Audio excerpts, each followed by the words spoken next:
यादव जिंदाबाद, शिवशंकर यादव जिंदाबाद। सपा नेता 200 रुपए का पुरस्कार। जय हिंद, जय समाजवाद।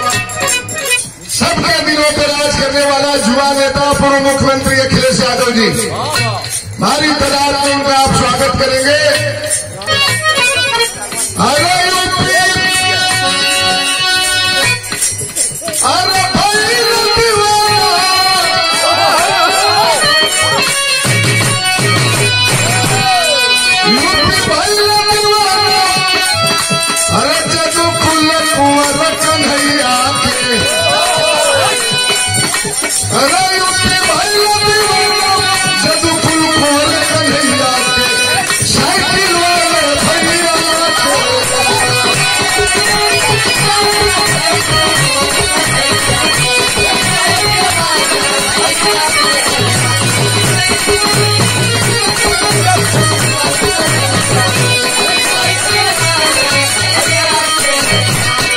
महंगा भाई लगा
समाजवादी सत्ता ये तो चाली है।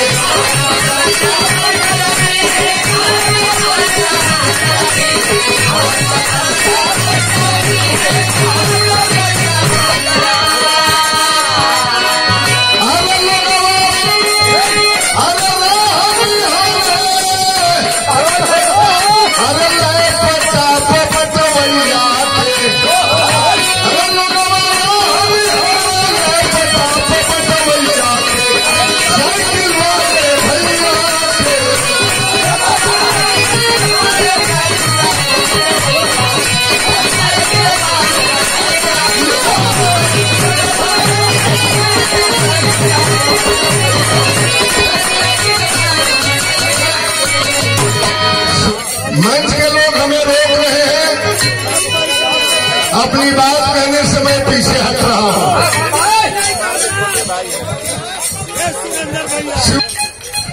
है 10 मिनट। समाजवादी पेंशन, सुधा पेंशन, लैपटॉप, टैबलेट, कन्या विद्याधन बंद कर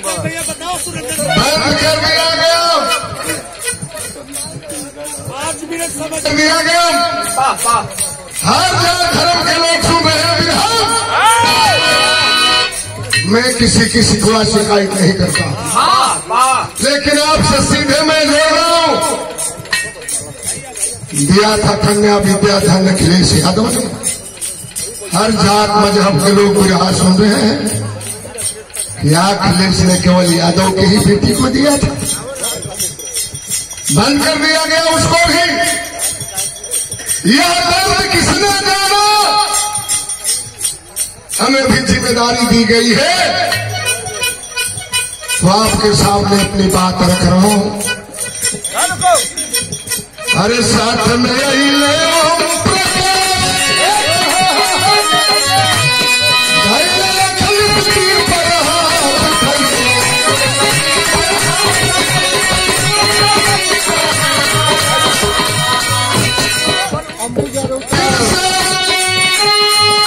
अरे